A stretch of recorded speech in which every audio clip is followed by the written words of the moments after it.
अस्सलामुअलैकुम नाज़रीन, आऊं आहियां कमांडो पंवर ऐं अवां ॾिसी रहिया आहियो पंहिंजो पसंदीदा न्यूज़ चैनल सचाई न्यूज़। हिन वक़्तु शिकारपुर खां अवां खे अहम ख़बर पिया ॾियूं त MNA शहरियार ख़ान महर अॼु मदीजी पहुतो आहे।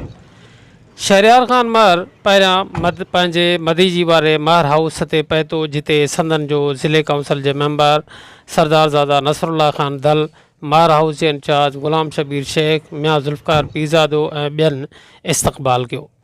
शहरियार ख़ान महर कुझु घड़ियूं पंहिंजे बंगले ते घारियूं ऐं बंगले ते मौजूदु स्टाफ तोड़े शहरनि सां हाल अहवाल ओरिया। उनखां पोइ MNA शहरियार ख़ान महर गवर्नमेंट डिग्री कॉलेज मदीज में मुनाक़िद हिक तक़रीब में शिरकत कई, जिते 2022 जे तूफ़ानी बरसातुनि सबबि तबाह थियल जायुनि जे नएं सिर करायल तामीराती कम मुकमल थियण बैदि मालिकाना हक़ ॾियण वारा औरतुनि में सर्टिफिकेट विरहाया विया।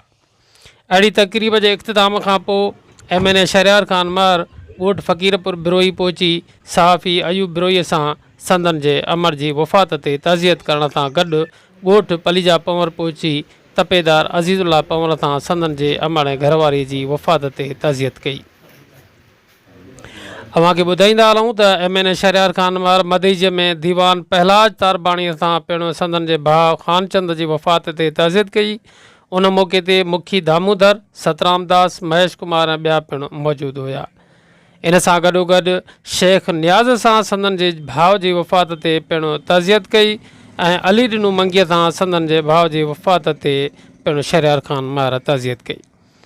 उन मौक़े ते मेंबर ज़िला काउंसिल सरदारज़ादा नसरुल्ला ख़ान दल, इंचार्ज महर हाउस मदीजी ग़ुलाम शबीर शेख, मेंबर ज़िला काउंसिल ऐं महर बिरादरान जो वेझो साथी मियाँ ज़ुल्फ़कार पीरज़ादो, ज़िला काउंसिल मेंबर सैयद नादर शाह मसीदी, अली ख़ान राजड़, मोर मक्सी, कामरेड सुनील कुमार, कामरेड मोहम्मद ख़ान बिरोही ऐं ॿिया साणस गॾु हुया।